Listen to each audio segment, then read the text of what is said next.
Hello दोस्तों, आप सभी का स्वागत है हमारे चैनल शाश्वत सीजीपीएससी सीजीपीएफएम। देखिए, आज हम पढ़ने वाले हैं आपके संविधान से मौलिक अधिकार के बारे में। यहाँ से आपको पेपर में बिल्कुल प्रश्न देखने को मिलते हैं ना, इम्पोर्टेंट टॉपिक है। तो चलिए इसको आगे कंटिन्यू करते हैं और जैसे कि मैंने आपको बताया है ना, जहाँ से प्रश्न ज़्यादा बनते हैं मैं उन टॉपिक्स को ज़्यादा हिट करूँगा, ठीक है? तो चलिए देखिए, मौलिक अधिकार जिसे इंग्लिश में कहते हैं फंडामेंटल राइट्स, हमारे भारत के संविधान द्वारा जो बुनियादी अधिकार हमें क्या तो प्रदान किए गए हैं। सबसे पहले देखा है ना कि मौलिक अधिकार क्या होता है, तो इसके बारे में याद रखना कि मौलिक अधिकार जो है हमें कहाँ से प्राप्त हुए, तो भारत के संविधान के द्वारा प्राप्त किए गए हैं, जो देश के प्रत्येक नागरिक को व्यक्तित्व के पूर्ण विकास के लिए आवश्यक है। ठीक है, मौलिक अधिकार हमारे देश के जो प्रत्येक नागरिक हैं, ठीक है, उनके संपूर्ण विकास के लिए क्या तो उनको प्रदान किया गया है। ठीक है, याद रखिएगा मौलिक अधिकार जो है क्या है, तो सभी अधिकारों में सर्वोच्च है, मतलब सबसे ऊपर है, और मौलिक अधिकार का क्या तो उल्लंघन नहीं किया जा सकता, ये याद रखना है। ठीक है, सिवाय कुछ विशेष परिस्थितियों में, और अब ठीक मौलिक अधिकार का उल्लंघन नहीं किया जा सकता है सिवाय कुछ विशेष परिस्थितियों में, जिनके बारे में मैं बताता हूँ। देखिए, मौलिक अधिकार का मुख्य उद्देश्य क्या है, व्यक्ति की स्वतंत्रता, ठीक है, और गरिमा की रक्षा करना तथा सामाजिक और आर्थिक न्याय सुनिश्चित करना। जब आपसे पूछे कि मौलिक अधिकार का उद्देश्य क्या है, तो याद रखिएगा एक व्यक्ति की स्वतंत्रता, वो हर मामले में अपनी क्या है तो डिसीजन लेने के लिए क्या होगा, स्वतंत्र होगा। ठीक है, लेकिन संविधान के दायरे में रहकर उसी प्रकार गरिमा की रक्षा करना, आत्मसम्मान को अपनी रक्षा करना, बनाए रखना, सामाजिक और आर्थिक न्याय, ठीक है, ये क्या तो सुनिश्चित करना। ठीक, तो मौलिक अधिकार क्या होता है इसके बारे में आप लोगों ने यहाँ पर देखा। ठीक, अब आगे चलते हैं, देखिएगा यहाँ पे कि मौलिक अधिकार को कहाँ से लिया गया है। ये प्रश्न, ठीक है, इससे रिलेटेड मैंने एक बार आपको बताया था कि हमारे भारतीय संविधान का स्रोत कहाँ का है। ठीक है, वीडियो में देखिएगा, उसी में चलिए आगे चलते हैं और देखिएगा मौलिक अधिकार कहाँ से लिए गए हैं। तो याद रखिएगा मौलिक अधिकार को अमेरिका के संविधान से लिया गया है। ठीक, अमेरिका के संविधान में जो बिल ऑफ राइट्स है, उसी से प्रेरित होकर हमें, ठीक है, हमारे भारतीय संविधान में क्या तो मौलिक अधिकार देखने को मिलता है। भारतीय संविधान निर्माताओं ने, है ना, भारतीय के संविधान को बनाने वाले ने भारत की आर्थिक, सामाजिक और सांस्कृतिक आवश्यकता के अनुरूप ढाला है। ठीक है, हमारी मौलिक अधिकार जो है भारत में हमारे लोगों की, उनकी जरूरत के हिसाब से है, चाहे वो सामाजिक जरूरत हो, है ना, या आर्थिक पैसों से संबंधित जरूरत हो या सांस्कृतिक जरूरत हो। ठीक, और इन अधिकारों में ब्रिटेन का संविधान, विधिगत शासन, रूल ऑफ लॉ और अमेरिका के विधिक निर्णयों जैसे न्यायिक पुनर्विलोकन की शक्ति का भी प्रभाव देखा जा सकता है। ठीक है, तो हमारे मौलिक अधिकार को में याद रखिएगा सभी तरीके से सामंजस्य बनाकर उसको क्या गया है, इम्प्लीमेंट किया गया है संविधान में। जैसे ब्रिटेन के संविधान जिसको कहा जाता है विधिगत शासन, और अमेरिका के विधिक निर्णय जैसे न्यायिक पुनर्विलोकन की शक्ति का प्रभाव हमारे जो है मौलिक अधिकार में देखने को मिलता है। अब मौलिक अधिकार किस भाग और किस अनुच्छेद में है, तो याद रखिएगा भारत में मौलिक अधिकार जो है भाग 3 और अनुच्छेद 12 से 35 तक वर्णित है ना। मौलिक अधिकार जो है भाग 3 में अनुच्छेद 12 से 35 तक क्या तो आपको देखने को मिलता है। ठीक, ये प्रश्न आपके पेपर में डायरेक्ट पूछा जाता है ना, कहाँ से लिया गया है, ये प्रश्न भी आपके पेपर में डायरेक्ट पूछा जाता है।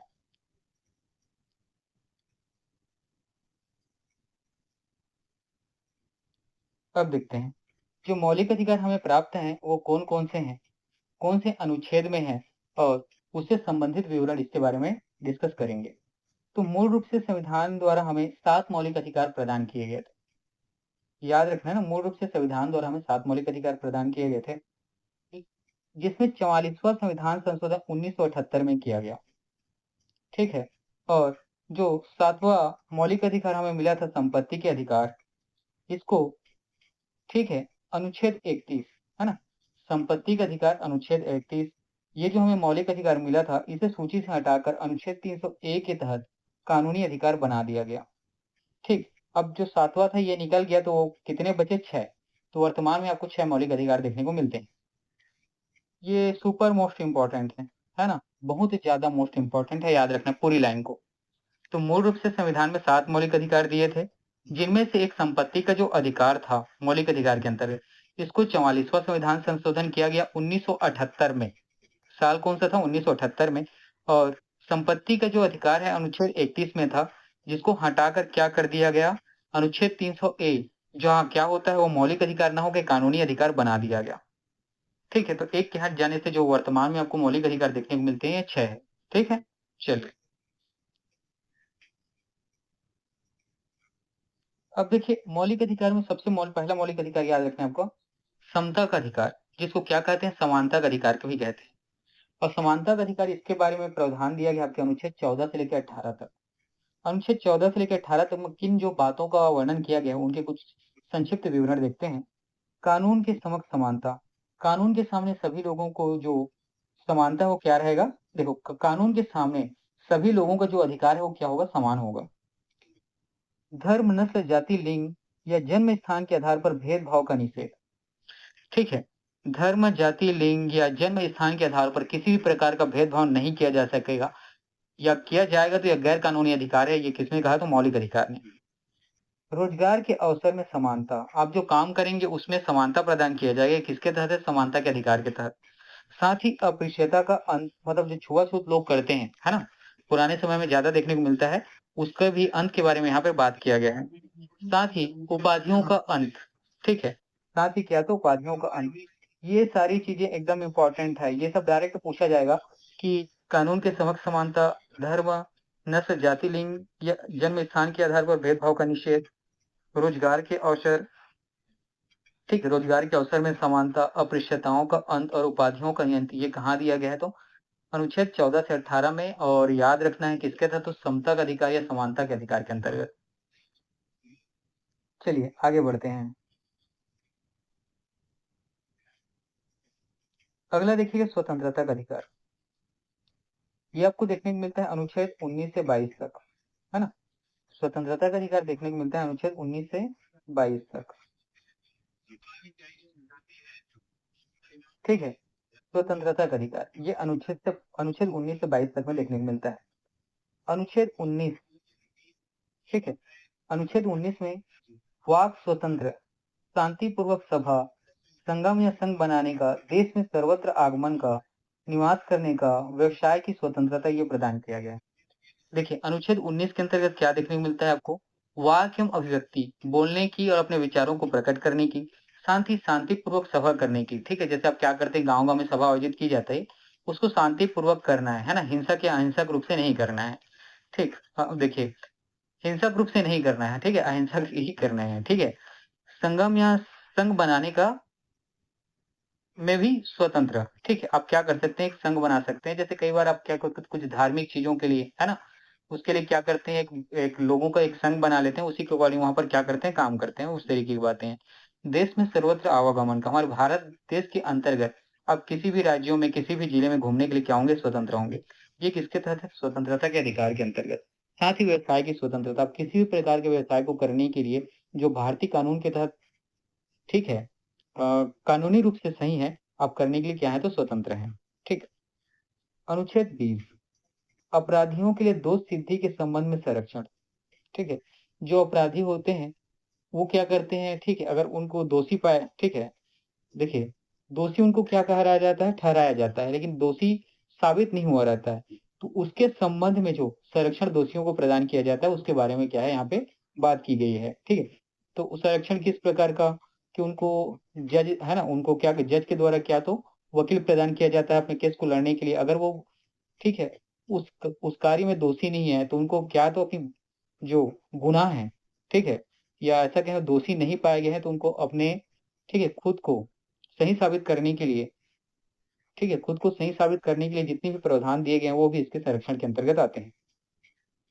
अनुच्छेद 21, प्राण और दैहिक स्वतंत्रता का संरक्षण, मतलब जीवन के अधिकार, आपको हर मामले में आपके जीवन को अच्छे तरीके से जीने का, ठीक है, मतलब आपको जिंदगी जीने का अधिकार क्या है, ये प्रदान किया गया है स्वतंत्रता के अधिकार के अंतर्गत अनुच्छेद 21। साथ ही अनुच्छेद 21A याद रखना, 6 से 14 वर्ष के बच्चों को शिक्षा का अधिकार।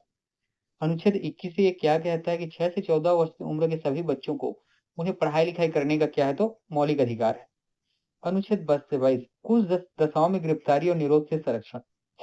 ठीक है, कुछ ऐसी दशाएं होती हैं, ठीक है, जिनमें क्या किया जाता है, अगर कोई व्यक्ति, ठीक है, मैंने पहले क्या बताया कि दोषी होने का शक है लेकिन वो साबित हुआ नहीं है, या हो सकता है दोषी होने वाला है, तो उसके विरुद्ध में गिरफ्तारी और निरोध क्या, तो निरोध से उनको क्या तो संरक्षण प्रदान किया जाता है। ठीक,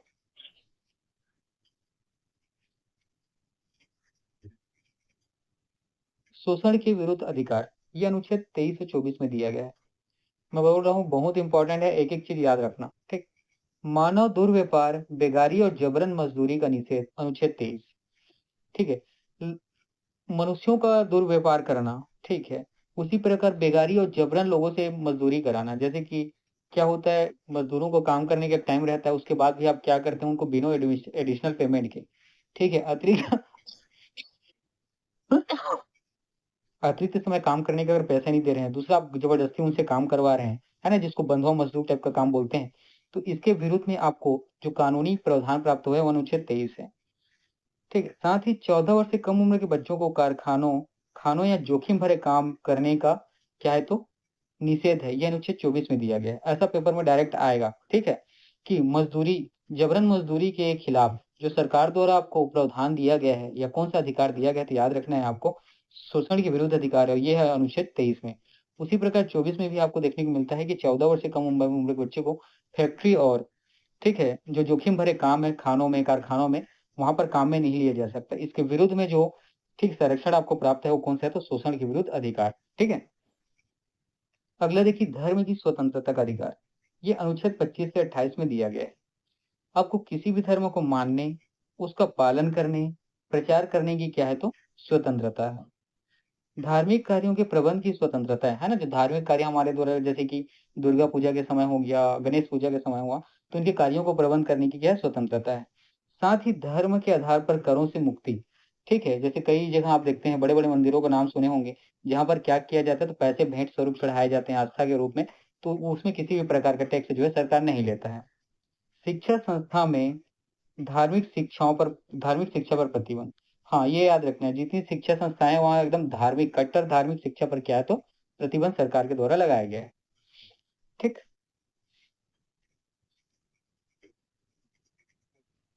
अगला देखिए, यहाँ पर संस्कृति और शिक्षा संबंधी अधिकार, ये अनुच्छेद 30 और 29 और 30 में दिया गया है। संस्कृति और शिक्षा संबंधी अधिकार अनुच्छेद 29 और 30 में दिया गया है।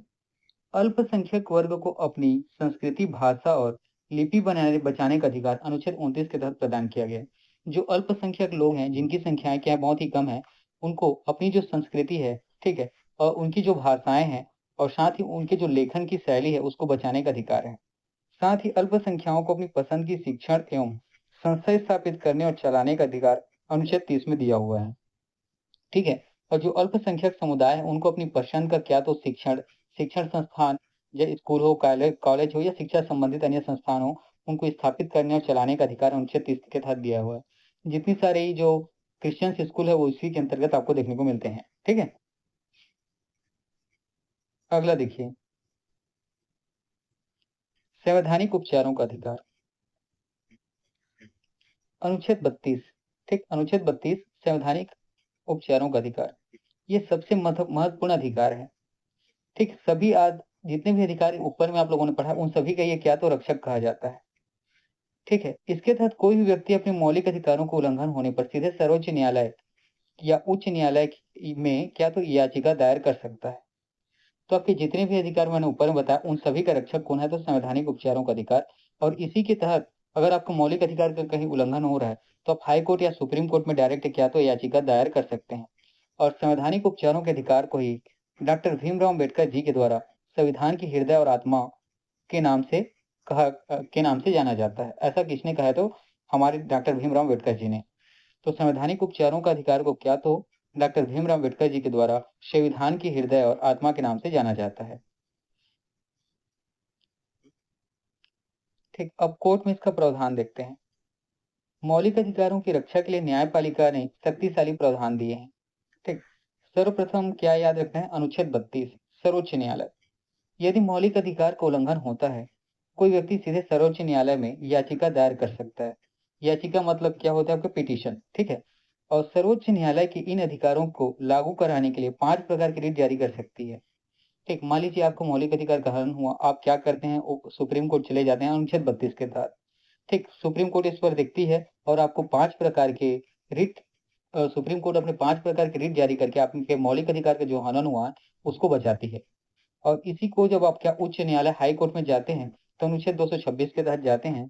और कोई व्यक्ति अगर उच्च न्यायालय में जाता है तो याद रखिए उच्च न्यायालय के पास भी रिट जारी करने की शक्ति होती है। ठीक है, लेकिन यह शक्ति केवल मौलिक अधिकारों तक सीमित नहीं है बल्कि किसी भी कानूनी अधिकार के उल्लंघन के लिए भी है। हालांकि अधिकार क्षेत्र स्थानीय होता है। ठीक है, तो आपको याद रखिएगा जब उच्च न्यायालय के पास आप जाते हैं तो अनुच्छेद 226 के तहत जाते हैं।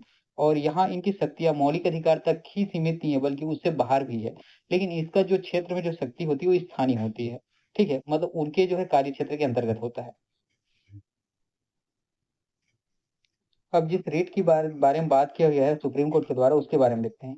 बंदी प्रत्यक्षीकरण मतलब कोई व्यक्ति है जिसको पुलिस ने क्या तो डिटेन कर रखा है, तो कोर्ट कह सकती है कि शरीर को प्रस्तुत करो, मत उस व्यक्ति को लेके आओ किसी भी गैर कानूनी नजरबंदी से मुक्ति पाने के लिए। ठीक, तो ये रिट जो है क्या कर सकती है, न्यायपालिका जारी कर सकती है। अगला है परमादेश। सुप्रीम कोर्ट आपको आदेश दे सकता है किसी भी सार्वजनिक अधिकारी को उनका कानूनी कर्तव्य निभाने का आदेश देने के लिए। ठीक है, मान लीजिए कोई कानूनी अधिकारी सही तरीके से काम नहीं कर रहा है और आपके विरुद्ध मतलब आप जब इस दौरान में है कि आपके मौलिक अधिकार का हनन हो रहा है तो कानून जो है परमादेश दे सकता है। अगला है प्रतिषेध। एक उच्च न्यायालय द्वारा निचली अदालत को किसी मामले में कार्रवाई न करने का आदेश जब वह अपने अधिकार क्षेत्र से बाहर कार्य कर रहा हो। ठीक है, अगला आपको याद रखना है प्रतिषेध। तो उच्च न्यायालय क्या करता है अपने निजी अदालत अपने निचली अदालत मतलब उच्च न्यायालय के नीचे, ठीक है, जितनी भी निचली अदालत है उनको क्या कर सकता है, ऐसे मामलों की कार्रवाई करने से रोक सकता है जो उनके अधिकार क्षेत्र से बाहर।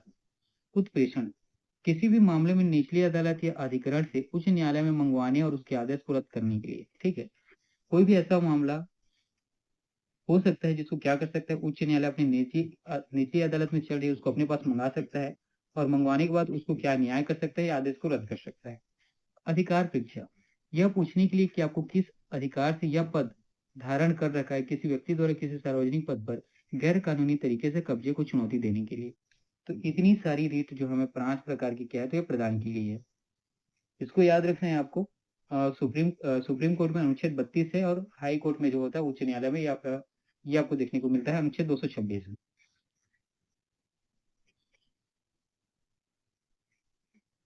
चलिए आगे देखिए। तो मौलिक अधिकार क्या है, निरपेक्ष नहीं है, ये याद रखना है आपको।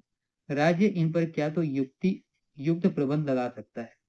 ठीक है, युक्त प्रतिबंध लगा सकता है। तो ये लाइन याद रखना है ना, मौलिक अधिकार क्या है तो निरपेक्ष नहीं है और साथ ही राज्य इन पर युक्त प्रतिबंध लगा सकता है। अब देखते हैं राष्ट्रीय आपातकाल। तो राष्ट्रीय आपातकाल अनुच्छेद 352। इस स्थिति में अनुच्छेद 19 जो है स्वतः क्या होता है, निलंबित हो जाता है।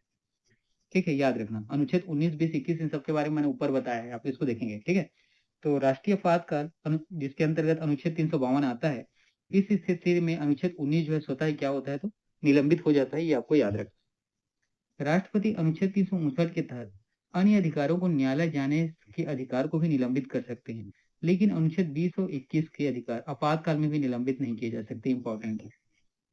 ठीक, जब अनुच्छेद आपातकाल लगा हो अनुच्छेद 352 का तो हाँ आपका अनुच्छेद 19 स्वतः ही क्या होता है, निलंबित हो जाता है। और इसके बाद जो है राष्ट्रपति जो है अनुच्छेद 359 का प्रयोग करके जो अन्य अधिकार हमारे पास हैं, ठीक, उन अधिकारों को भी क्या कर सकता है, निलंबित कर सकता है, सिवाय दो के 20 और 21। 20 और 21 किसी भी कंडीशन में क्या है, निलंबित नहीं किया जा सकता। मौलिक अधिकारों का दायरा समय के साथ न्यायिक व्याख्या के माध्यम से विस्तारित हुआ है, याद रखना है।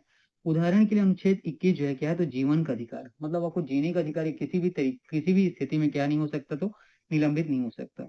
इसका विस्तार करके इसमें शिक्षा का अधिकार, स्वच्छ पर्यावरण का अधिकार, गरिमा में जीवन जीने का अधिकार भी इसको इसमें अंतर्गत क्या तो शामिल किया गया है। ठीक, इन सब चीजों को याद रखना। चलिए चलते हैं और इसका निष्कर्ष देखते हैं। तो मौलिक अधिकार भारतीय लोकतंत्र की क्या है तो नींव है, नागरिकों की स्वतंत्रता की क्या है तो गारंटी है और सरकार की, ठीक है, निरंकुशता पर अंकुश लगाता है। ठीक, सरकार अगर कुछ अनैच्छिक काम ऐसा काम कर रही है जिसमें मौलिक अधिकार का हनन हो रहा है उस पर क्या तो रोक लगाता है। अनुच्छेद 32 और 226 इन अधिकारों को क्या तो सार्थक बनाते हैं, जिससे कोई भी नागरिक इसकी रक्षा के लिए सीधे देश के सर्वोच्च अदालत का दरवाजा खटखटा सकता है। तो देखिए ये बहुत इंपॉर्टेंट टॉपिक है, सारी चीजें मैंने जितनी इंपॉर्टेंट चीजें यहाँ पे बता दी है, आप इसको बार बार पढ़ेंगे, यहाँ से आपको पेपर डेफिनेटली आपके एग्जाम में देखने को मिलेंगे, चाहे वो भारत में कोई भी एग्जाम हो। ठीक है।